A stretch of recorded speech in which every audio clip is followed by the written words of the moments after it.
We were very much here in this boardroom, actually, having a sales meeting when the word came, Douglas Bassett in the building. And so Colleen Jones, who was the sales manager, and Chris Cleaver, the sales supervisor, immediately raced off to meet Mr. Bassett and bring him down to meet the rest of us here in the sales department. At which point Douglas came in. We all stood up very obediently and at attention, and Douglas, came striding in, and it was very much, hello, yes, nice to meet you, good to see you all. Yeah, take a good look around. One of you won't be here this time next year. Jeez. Thanks for the vote of confidence, Douglas. Can you tell us how this fits into your corporate plan? In addition to a blunt personality, Douglas Bassett brought a strong news presence and deep financial pockets to his new stations. Bayton had licensed top shows like LA Law, Murphy Brown, and Toronto Blue Jays baseball, shows CFPL and CKNX could only dream of getting a few months earlier. But it was the employees and giving them, because that was a little singleton in southwestern Ontario. And I was telling them, okay, you're going to make Bayton stronger. It's you coming to us that have made us stronger. And we're going to beat the hell out of CFPL-TV Kitchener, whose reach goes into London. We'll carve them too, and the Free Press, who've had a free ride. The noon newscast was expanded to a full hour, and its name changed to News Now. 60 people were hired, and mobile microwave satellite technology was brought in, while news director Derwin Smith whipped the reporters into shape. He really pushed. He pushed.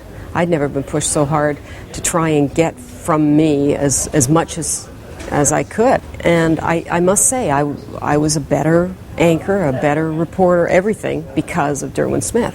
Now, did I lose sleep? Oh yeah, you bet I lost sleep. The big difference was in the style of the newscast. Bayton was very much for very short, sometimes punchy stories. And put a lot of them in. The old CFPL, some of the stories would run 2.5 to 3 minutes.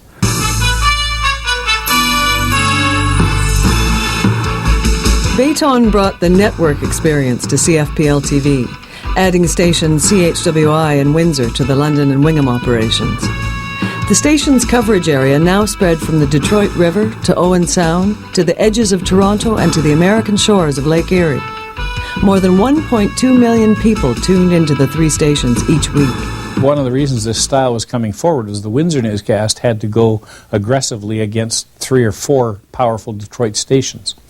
And while we knew we wouldn't necessarily win the battle against them, we sure didn't want to come out looking absolutely down the country road kind of look. But there was a price to pay. To Bayton, London and area was just another group of television viewers, and it showed on screen. National coverage on the dinner hour news originated from Toronto. The company scaled back on local programming, alienating advertisers and community groups. CFPL went through 3 logos in a matter of months, leaving viewers confused about its identity. I would use the word arrogant, that they knew best. What worked at CFTO or Toronto would work anywhere. And in those days, and maybe still today, Toronto was not London's favorite spot. From a community standpoint, I didn't feel there was much of a relationship. Not bad, Jack. The 1994 London mayoralty race was expected to be a coronation for Jack Burkhart.